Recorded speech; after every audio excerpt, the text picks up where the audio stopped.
Hey there folks, Kozzi here, drafting for Pick 1 Pack 1, as per usual, and we are running a slightly unusual deck. We're running Rakano Aggro that I didn't like that much, but has really been putting in some heavy work. Despite not seeing, well, we've seen the Chakram, that's been a game winner a couple of times, but we really haven't seen that many torches. And this is it. This is the win and in for 7-0. So you'll either see me get all of the cookies or watch my heart break after such an amazing start. Seems like a bit of fun. Alright, so we're up against Gomabuk and we're on the play, which is amazing news for me. We only have 2 power, which isn't amazing news, and I think even though we have a nice start, I want to be able to cast these cards. That's the way that I could lose with this deck. So we're going to send it back, hope to get 3 power, 2 red and a green. But no, instead we get a slightly more difficult hand to work with. Perhaps I was a little aggressive to throw away that previous hand. But no, I feel as though that's results-oriented thinking. This hand is good. I mean, the potential hands I could have drawn were perfectly fine. I think we were a little unfortunate just in not seeing them. So we're screwed on power. We want to try and make the most with this that we can. They'll get in for 2, and then I think we want to seriously consider killing some of their creatures. We'll see whether I can kill them with a combat trick.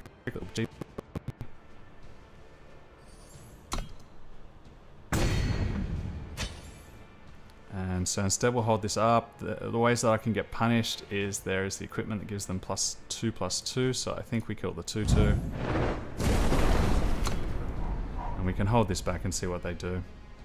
It looks like this is a very aggressive Felon Skies deck. Do we want to take this and see if we can get more value for the torch? I'm happy to take it for 1 turn. They have an effect of some description. Because I'm so crunched on power, that being said, all I'll probably want to do is either play the Heavy Axe and the Finest Hour. But if I do both of those to save my guy from a lightning strike, I'll have to take another 3, although they'll be also put on notice. Okay. So we'll put on the Heavy Axe. If they don't have removal, we'll drop the Ticking Grenadin.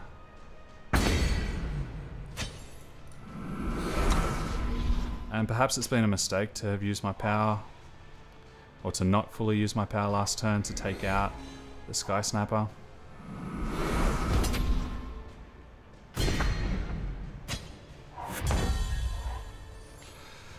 I need this power, I really do. How are we going to get around this? If we attack with both, he blocks and he does -2/-2 here. If I use the torch, he does -2/-2 here and I lose it. If I just attack in, he blocks, same deal. So am I just priced into using my torch here? Either that or I can stay back.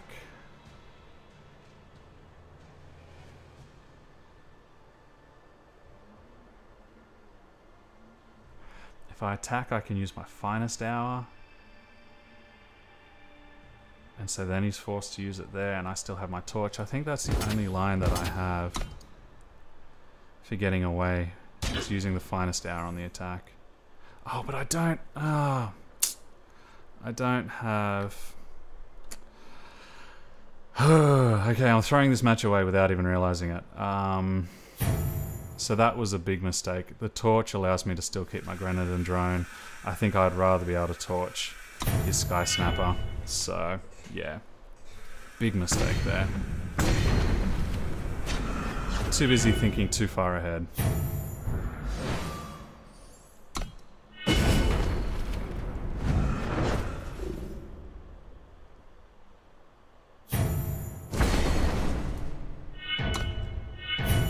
Yeah, big mistake.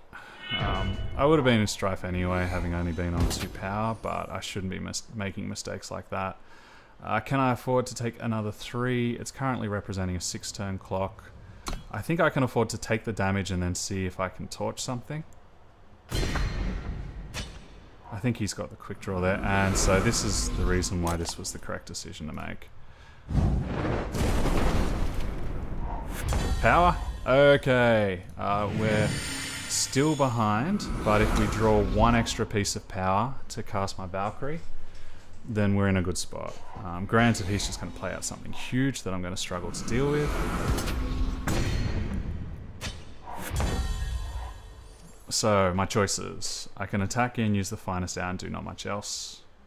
I can cast the Fire Sigil and cast a Renegade Valkyrie.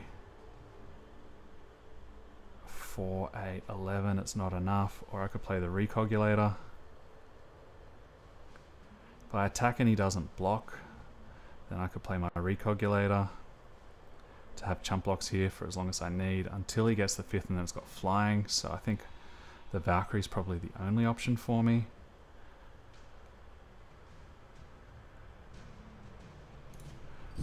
Yeah, so I think we need to try and kill this as a first order of priority. And then we need to have a flying blocker so we just don't die. Which allows us to keep attacking in and see if we can steal this. If he attacks with both, that's 8 damage, plus the quick draw makes it 12. But I then have a lethal attack back. If I block here, I trade out. I can play the Recogulator and still be in the game. I think I just need to try and not die here.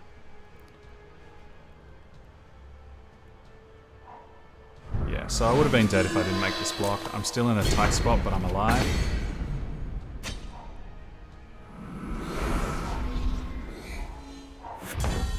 And so now we know the board that we need to work with. If I'm to attack, I can get him down to 9. Hooray! But I can play my Recogulator. I'll take 5 in the air going to 1. I can block, and then I've got a lethal attack back. If he draws any trick, I'm in trouble. If he draws Primal Power, I'm dead, but I'm dead off that regardless because he'll be attacking. So I think this is my line. And I do attack because this is my blocker and I want to get him as low as possible. And I should have attacked without showing that I'd spent my power. Alright, so no Primal Sigil. Alright, so we were dead then no matter what happened.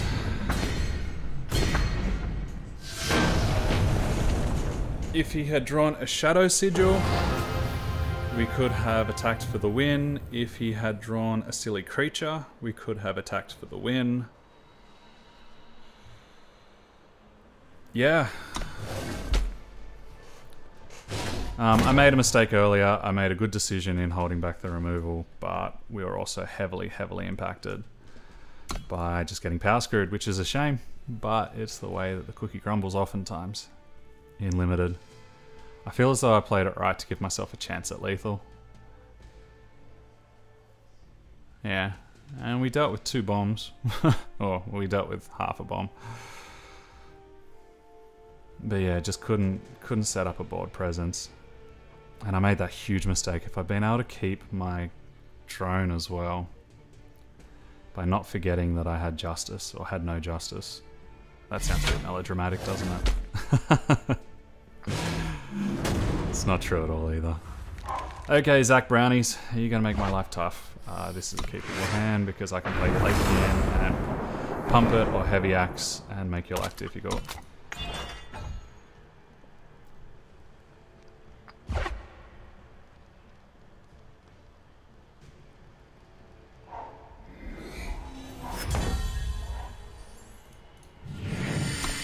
Okay, thank you, deck. I would not like any more power anymore. You've done your job.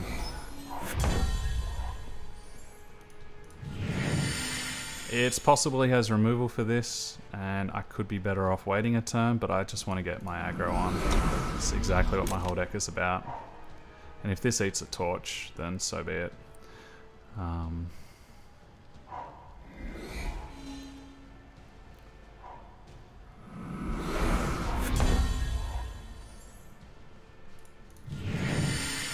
So, if I cast a heavy axe, he's automatically attacking in for damage, and we'll start doing the race.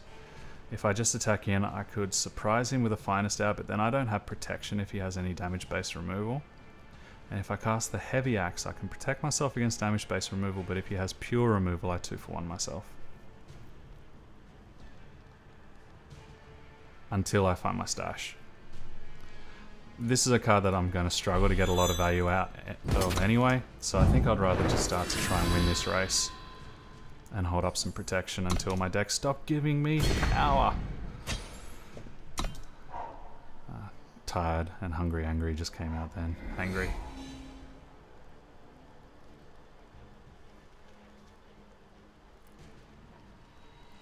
If he doesn't have something like kill an exhausted creature or kill a monocolored creature, then I feel as though we're winning this race pretty comfortably, because this can block for as long as I need it to.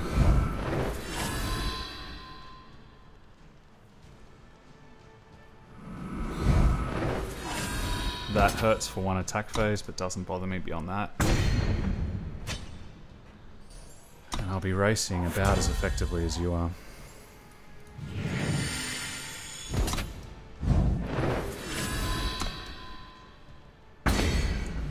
Do I want to be shields down for a turn by casting my Recogulator? That could actually really hurt if he has damage-based removal. So perhaps there's an argument for just playing the Ticking Grenadin. It's just as effective a chump blocker. And then next turn I can play my power and still keep the shield up. It's not power efficient, but what am I doing with the rest of my power? I can still cast all of my cards next turn.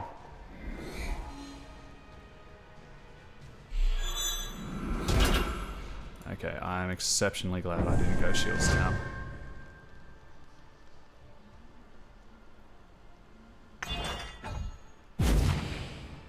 Yes! Yes! And you take 8 in the exchange as well. Yes! So folks, that's the reason why you play around things. Because this is the way I could win the game. And if I lost it, I was in real trouble. So I just needed to seriously play around it. If he blocks there, he's in real trouble. That made me way happier than it ever should. But yeah, that's the reason why you play around things, especially if you have the opportunity to. It's one of those where if you're going to die anyway, well, you die anyway. Do I want to go for lethal? No, not really. Again, I don't think he has anything that can punish me, but also I have safety, so there's just no point in throwing this game away unduly. If I'm really lucky, he'll try it again, and he will lose it when I find us down. Keep her alive, can attack wide. Yeah, keep her alive. Yeah, sorry mate, I'm kidding. Yep, we knew that was in your hand the whole time.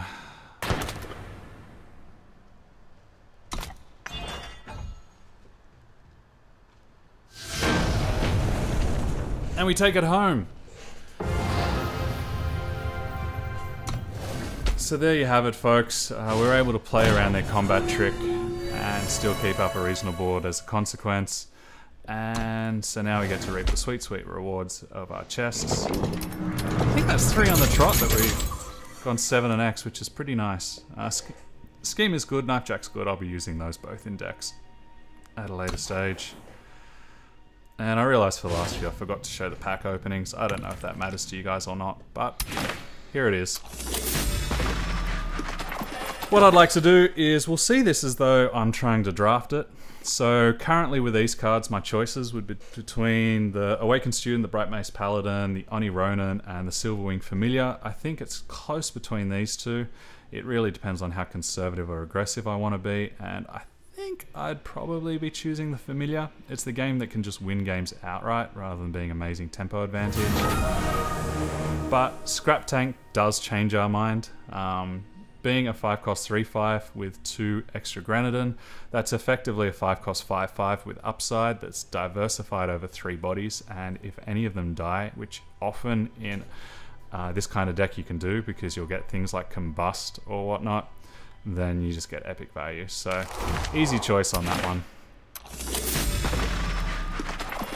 Longhorn Sergeant is nice, Gorgon Fanatic is nice, but both of those commit me to more than one colour, which I don't love doing. Stonescar Magus could make me think off it, but at the moment, Amber Acolyte, but I'm a little bit disappointed by this pack so far.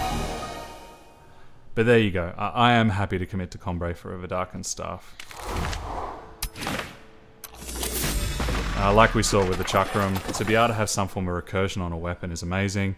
Here we have Sword of Icaria, we have an Execute, we have a Granite Acolyte, we have a Lothrari Ranger, we have a Bold Adventurer, and a Cobalt Monument. All of these are very good cards that I'd be super stoked to be picking first. Like, this is a massively deep pack. Even Cabal Cutthroat and Dispel and Rebuke are adequate, as well as the Fixing. The only card in here that I'd never want to pick in a draft is Reinforce, so that's pretty impressive. I think out of these I'd probably be taking the Execute. I do like Sword of Icaria, but it commits me to 2 colors, and I think if the Execute wasn't here, I'll be taking the Lothrari Ranger. But again, okay, what we're doing is we're playing Pick the Rare. Marison's Disciple is just, excuse me, too much power over too many bodies and too much versatility. And then finally, Runic Revolve is nice, but Amethyst Monument is better because it helps me not get screwed and it helps me not get flooded. Wow, my voice has suddenly gone on. Let's do this quickly. Ooh. I think I'd actually take the Monument here. I think I'd rather not be pushed into 2 colors so early. So folks, my voice has all of a sudden decided to die. My draft deck did not. That was pretty sweet. Hey, it just goes to show how useful it can be to be hyper-aggressive sometimes. Well, that wasn't even hyper-aggressive. Anyway, folks, I've been Kozzi, drafting for Pick 1 Pack 1. I hope you enjoyed the series. Let's see if we can go 4 in a row, where we go 7 and X. I don't think I've ever gone 4 in a row, 7X, but we'll see. And I look forward to seeing you guys in the next video. Have a good one.